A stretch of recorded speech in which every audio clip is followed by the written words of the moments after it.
Saludos. Titulamos este vídeo sobre el primer encuentro Tierra no esférica. Análisis cóncavo. FCC 9.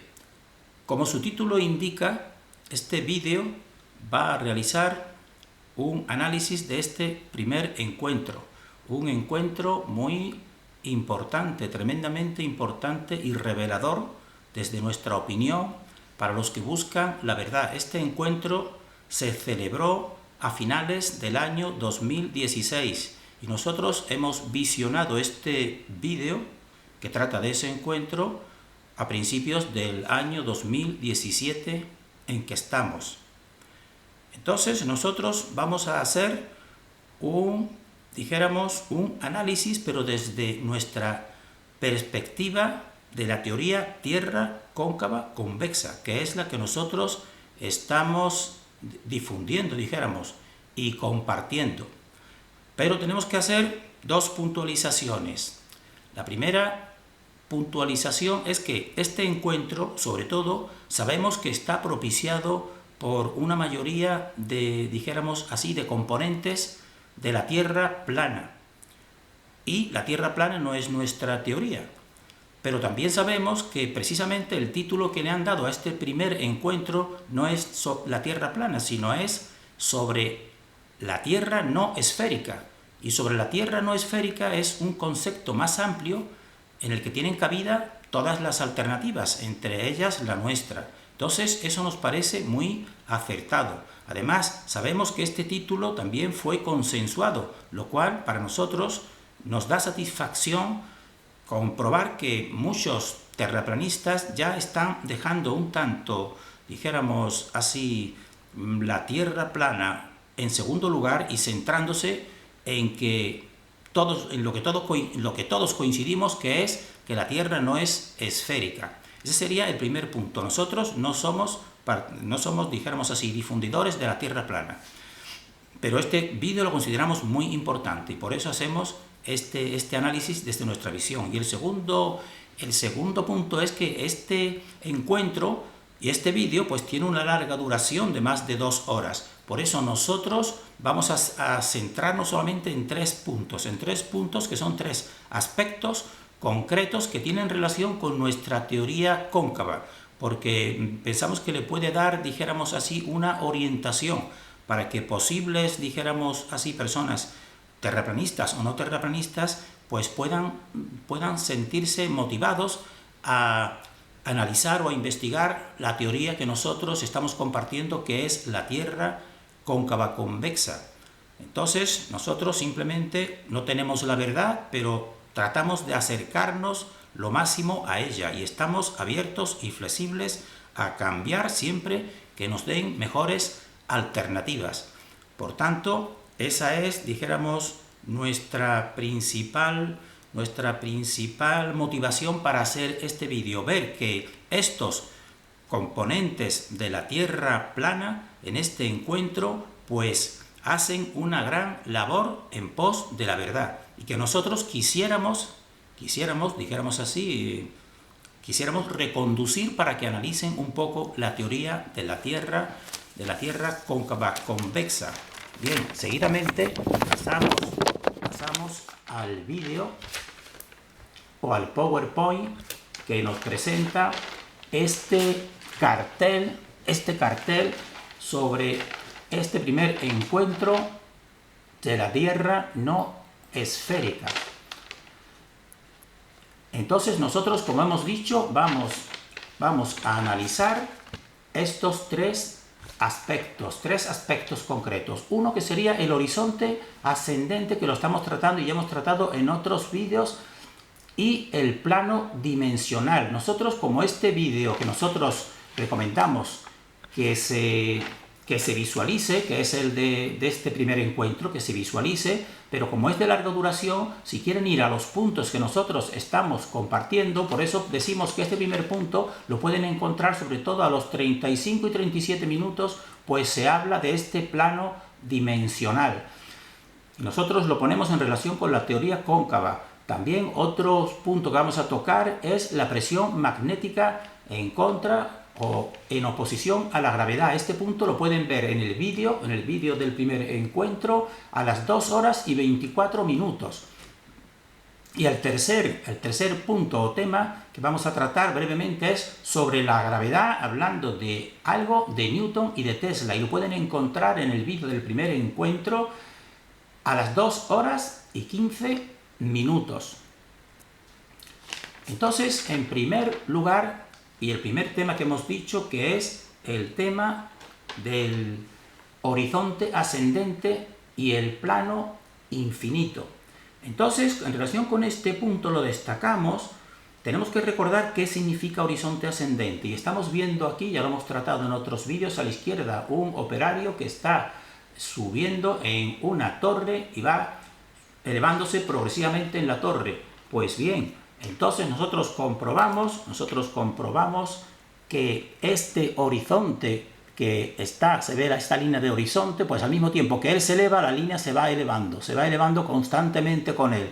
Eso es un efecto sorprendente que no se analiza por los de la Tierra, dijéramos así, oficial, ni siquiera lo tratan, porque ellos nos dicen que simplemente están en una nave, en una estación espacial a unos 400 kilómetros, y entonces ahí ellos dicen que divisan pues la Tierra, la Tierra esfera, y entonces quiere decir que han superado ese horizonte, lo han dejado abajo, pero no nos muestran ni siquiera una foto ni un vídeo de esa visión. Entonces por ello ellos ignoran este fenómeno que cualquier persona elevándose en un globo pues puede percibir. Y entonces ante ese fenómeno pues los principales participantes en este encuentro pues deducen que la Tierra entonces es un plano dimensional infinito. Pero en este primer encuentro pues se especifica más este concepto y por eso nosotros lo traemos a colación.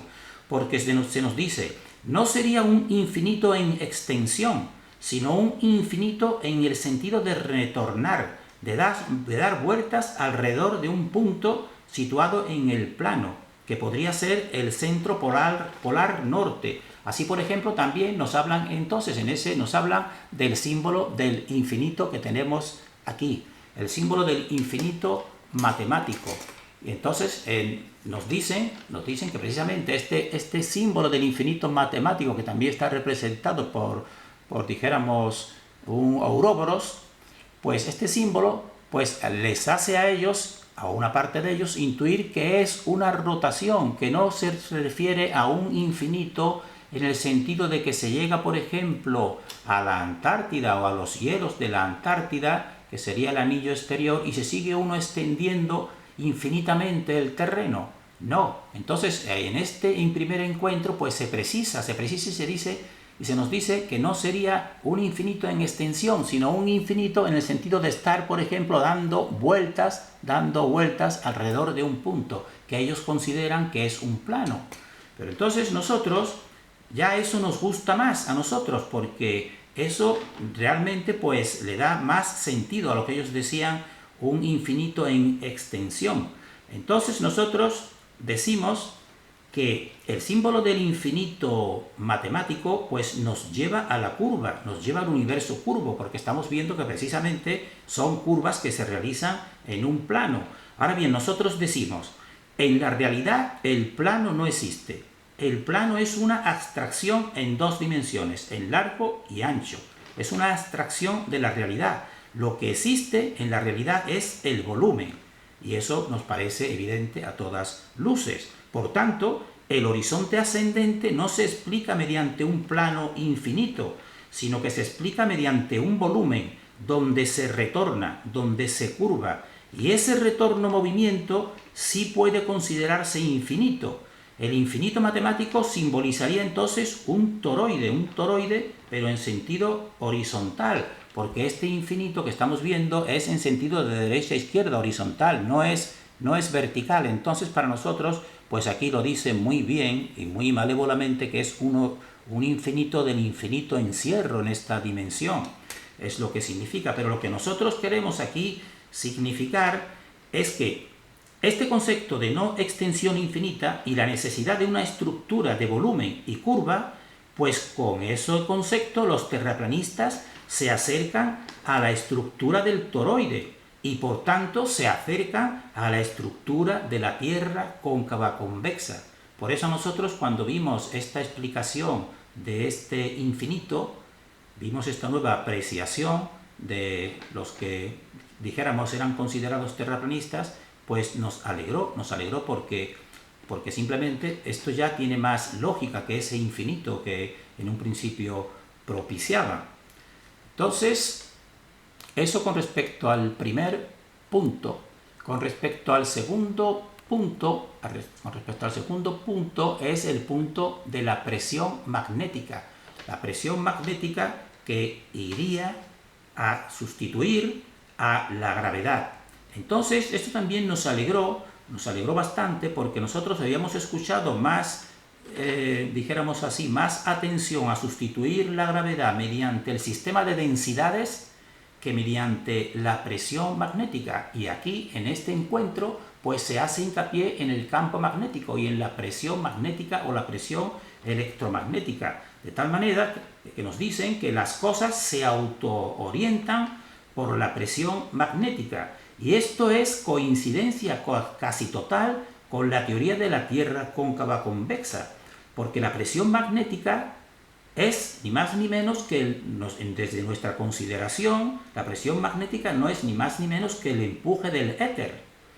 Que el éter es realmente lo que nosotros venimos diciendo que es el que sustituye realmente a la gravedad. Y en eso concordamos, como vamos a ver al final con Tesla, con Nikola Tesla. Entonces decimos que el éter es el que nos presiona, y el éter nos presiona también, evidentemente, electromagnéticamente, que realmente el electromagnetismo sería una acción del éter, nos presiona el éter por dentro y por fuera, y esto crea el latido de la creación y de la vida.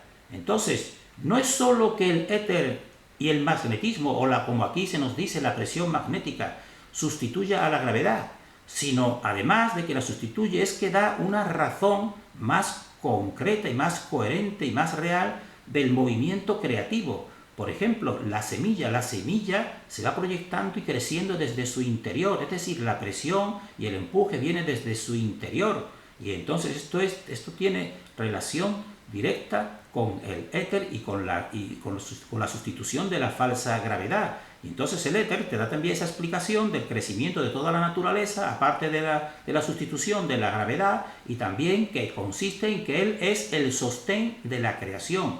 Entonces el éter crea mediante un movimiento empuje desde dentro hacia afuera.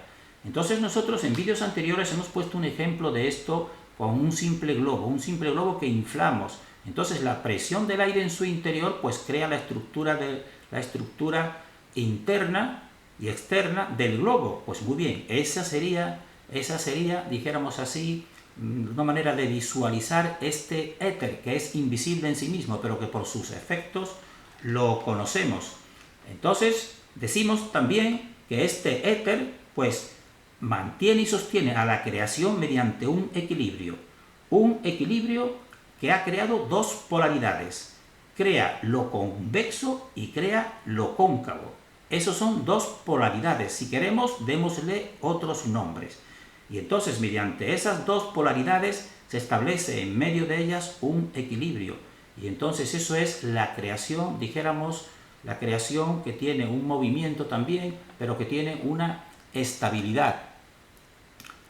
Entonces, en relación con esta presión magnética, pues se nos ofrecen en este encuentro, que nosotros agradecemos mucho, muchas imágenes, precisamente tomando modelos de campo magnético, como estamos viendo aquí, en que se muestran pequeñas bolitas no magnetizadas de acero de 5 centímetros. Y entonces se ponen en un entorno que son de domos de colores que inducen un campo magnético a cada una de las pequeñas bolitas.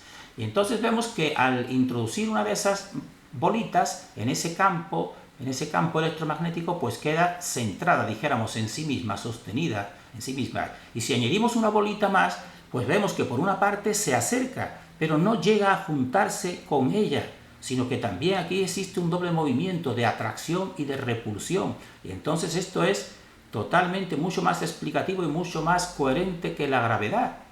Y entonces hay muchas imágenes que vamos a ir poniendo, como seguimos nosotros añadiendo bolitas, añadimos 3, añadimos 4 bolitas, y entonces ellas pues se acercan, pero también se mantienen separadas, es decir, por una cierta separación, y entonces mantienen una estructura unida. Entonces, que es causa de que se repelen y al mismo tiempo mantengan la estructura, y esto es experimentable. Entonces, por eso se nos dice, esta misteriosa fuerza no solo causa que las bolitas se mantengan compactas y unidas, sino que también las mantiene separadas. Esta sería la fuerza, nosotros decimos, electromagnética, que en realidad es una prolongación del éter. El éter es el que lo produce, y sobre todo nosotros hablamos de un éter un tanto distinto al considerado normalmente. Entonces, también estas mismas estructuras, al seguir añadiendo bolitas, pues crean un patrón geométricamente balanceado, claro, porque van manteniendo la separación y la unión, entonces se crea un patrón. Y a medida que vamos introduciendo bolitas en ese entorno, pues se van produciendo vibraciones. Esas vibraciones de las bolitas significa que están buscando cada una su ajuste entre la separación y la unión, es decir, un equilibrio. Y todo esto es la presión magnética que sustituye mucho más realmente a la gravedad. Entonces, lo que vemos trabajando aquí, como se nos dice, es la fuerza que puede definirse como fuerza de poder. Y entonces se nos dice, el magnetismo es la verdadera fuerza capaz de atraer y repeler hasta encontrar su equilibrio. Y esto es muy importante. Esto todo es coherente con la Tierra cóncava convexa y con el éter. Y entonces así estamos viendo que sigue con estas explicaciones que nos dicen que a diferencia de la gravedad, pues el magnetismo pues es una fuerza calculada, porque es que la gravedad no solamente es una leyenda, es una historia, porque nunca se puede llegar a ese punto interno donde dice que la gravedad nos jala, porque de la Tierra no se puede profundizar a más de unos 12 o 13 kilómetros en profundidad, mientras que esto son aspectos experienciales que los podemos estar comprobando, se puede medir, se puede demostrar empíricamente esta acción del electromagnetismo, y estamos viendo aquí que va formando una estructura plana, una estructura circular plana, y entonces se nos dice en este encuentro y en este vídeo de este encuentro de Tierra no esférica que siempre el balance está en el área plana, es ahí donde las fuerzas se equilibran, y entonces nosotros decimos, eso es real, pero nosotros no deducimos o no nos lleva eso a que realmente la forma de la Tierra sea un plano.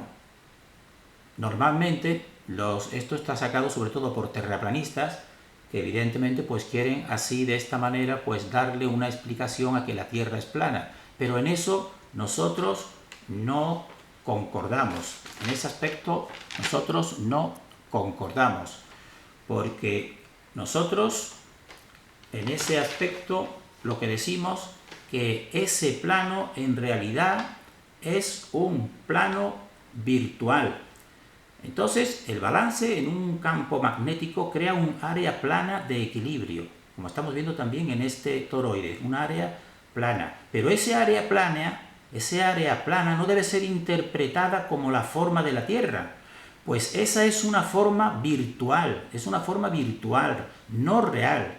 Representa el equilibrio de la fuente éter, representa ese equilibrio, pero no es realmente la concretización, porque entonces nosotros decimos que las bolitas que hemos visto pues se unen en un plano porque es el plano del equilibrio, pero ese plano, como estamos viendo aquí en la ilustración, lo forman líneas de fuerza toroidales curvas. Fíjense que el toroide son todas líneas curvas, y esas líneas toroidales que son curvas crean la superficie cóncava terrestre y la superficie convexa cielo.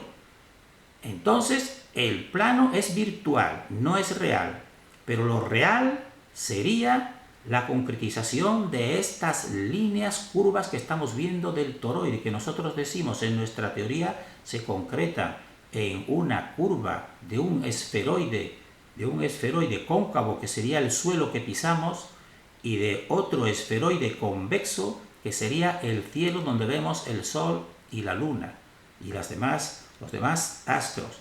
Pero eso que estamos viendo, ese plano que estamos viendo en el toroide, pues ese sería el plano del equilibrio. Ese no sería la realidad concreta, como parece ser que los terraplanistas quieren llegar. Y entonces nosotros en ese punto pues tenemos que discrepar. Entonces, el área plana virtual, donde las fuerzas se equilibran, es consecuencia de tres ejes: la esfera cóncava, la esfera convexa y el éter. Y entonces nosotros decimos, vemos aquí a la derecha estamos viendo realmente un imán con las ligaduras, cómo se ven, cómo se pueden percibir sus líneas de fuerza. Y entonces realmente vemos ahí que lo que realmente se forma, lo concreto, pues son estructuras circulares, tanto por un punto, distintos puntos, todos son curvas. Entonces las estructuras que se crean son curvas, no son un plano, no son este plano, este es el plano del equilibrio, pero la realidad concreta, y este plano es virtual, la realidad concreta serían construcciones físicas, que sería una parte, la convexidad y la concavidad, que son curvas, porque el punto de este plano sería este punto central donde está en los imanes, donde estaría aquí en este punto central lo que se llama el muro de Bloch. El muro de Bloch que separa el polo negativo del polo positivo. Y entonces ahí realmente se forma evidentemente un plano, que sería el plano de ese equilibrio. Pero en ese plano de ese equilibrio solamente tiene cabida el toroide y las fuerzas virtuales del toroide, donde se equilibran, no la realidad concreta. La realidad concreta pues se concreta precisamente en estructuras curvas, que son las dos fundamentales que nosotros estamos haciendo toda nuestra teoría de la Tierra cóncava y de la Tierra convexa. Entonces aquí estamos viendo el toroide, muchas de las representaciones que se nos ofrecen en internet, pues se nos pone a la persona, al hombre, en este caso al ser humano, pues aquí en el centro del toroide. Entonces el éter centro fuente sería imperceptible, en cambio la concavidad y la convexidad serían perceptibles. Entonces quiere decir que este centro, en distintos ejes, en un eje vertical y también en un eje horizontal, este centro es imperceptible.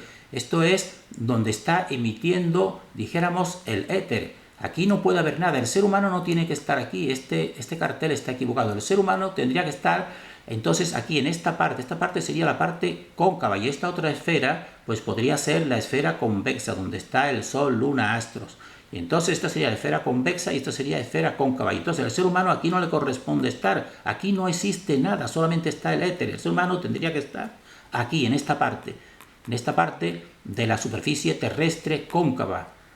Entonces esto es relevante, pero parece ser que de un modo engañosamente, para poner al hombre centrado ahí, lo ponen donde nunca le corresponde estar. Nosotros aquí en esta dimensión no estamos en la fuente, nosotros en esta dimensión pues somos, dijéramos así, no somos la causa, somos el efecto, y el efecto está en una curva cóncava.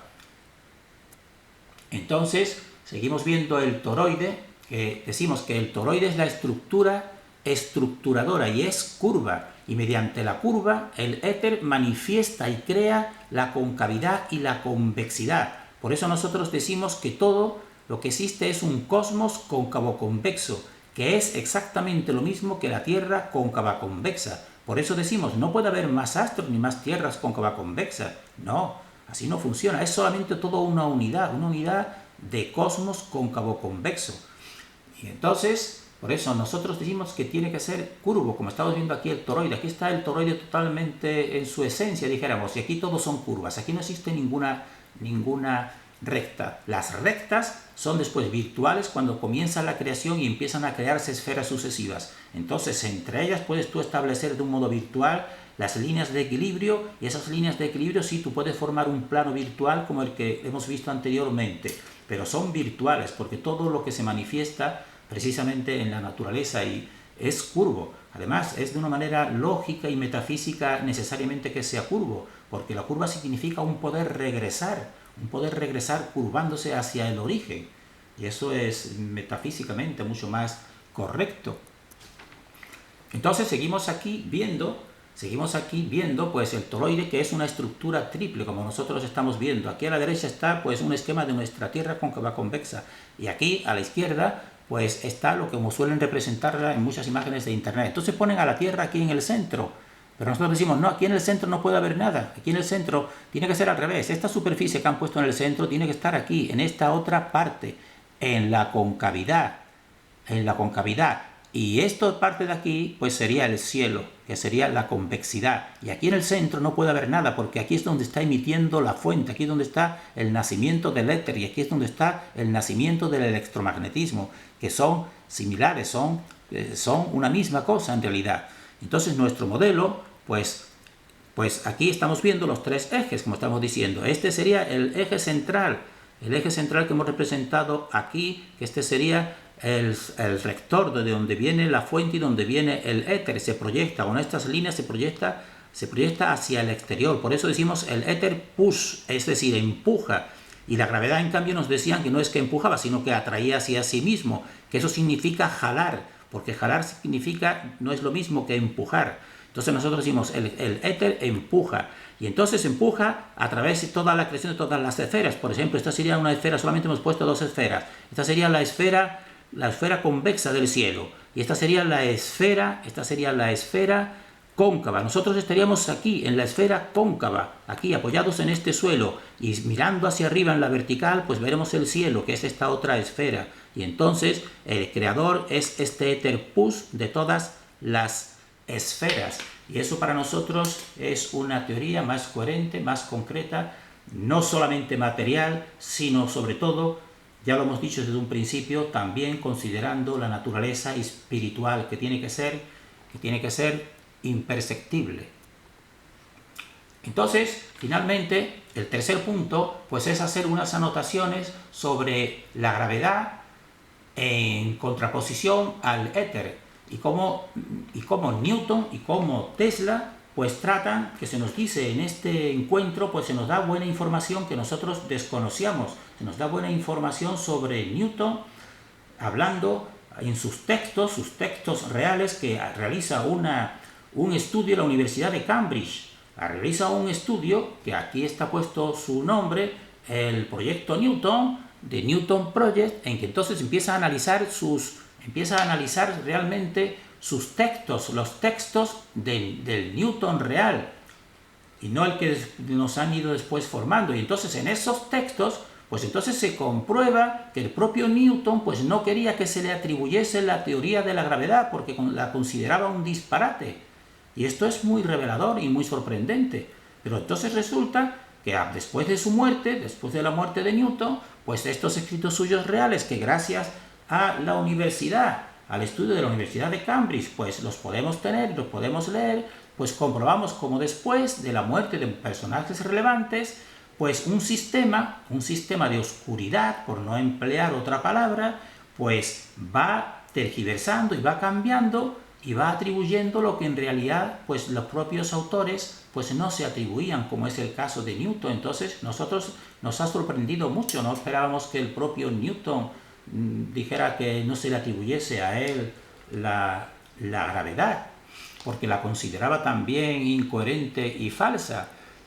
Y finalmente también terminamos con la opinión de Nikola Tesla sobre el éter, que nos viene a decir en sus textos. Este texto tiene alguna traducción un poco errónea, pero es bastante, todo el contexto es real, de que el éter es la verdad y en cambio pues la gravedad es la mentira. Nikola Tesla afirma que la gravedad es falsa. El campo electromagnético, que también el mismo éter lo define, o sea, el mismo campo magnético que también Tesla lo define como éter, pues es el verdadero poder. Entonces nos viene a decir que la levitación electromagnética refuta la gravedad, porque la única fuerza que tú necesitas para contrarrestar o contrapesar es la fuerza electromagnética, no la gravedad.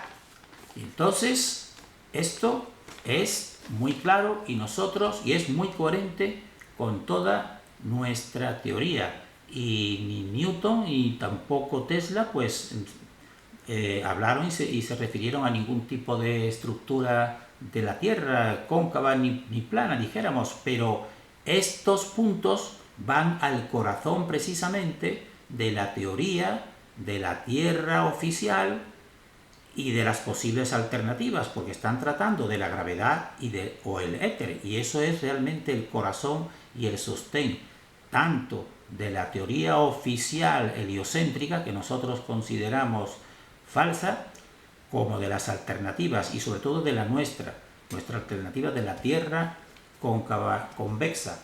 Entonces finalizamos sintetizando los tres aspectos o temas que hemos considerado en este primer encuentro de la Tierra no esférica. Entonces, en relación con el horizonte ascendente y el plano dimensional infinito, decir que ya están empezando a considerar que no es un infinito en extensión, sino en el sentido del retorno. Y entonces eso combinado con el volumen, pues, y con el toroide, pues lo acerca mucho a la teoría nuestra de la Tierra cóncava convexa. Y en relación con el segundo punto de la presión magnética, también decir que precisamente al dejar un poco el sistema de densidades y centrarse en el sistema de magnetismo o de presión magnética, pues también se acercan poderosamente la teoría de la Tierra cóncava al pensamiento de los terraplanistas, en este sentido, porque el magnetismo y el éter nosotros los consideramos en realidad una misma cosa. Y en el tercer punto que hemos analizado de Newton y de Tesla, coincidimos plenamente, tanto terraplanistas como terraconcavistas, porque ninguno de estos dos autores, ni ningún autor, desarrolló ninguna teoría ni cóncava ni plana, pero demostraron no estar de acuerdo con la teoría de la gravedad y de la teoría, por supuesto, entonces, realmente tenemos que deducir que también con la teoría heliocéntrica, porque si están en desacuerdo con la gravedad, y la gravedad es el corazón de la teoría heliocéntrica, pues ahí nosotros podemos inducir o podemos deducir que estos estaban próximos a la teoría que nosotros estamos difundiendo y estamos compartiendo, que denominamos Tierra cóncava convexa. Bien, terminamos en este punto deseando para nosotros y para todos el mayor discernimiento.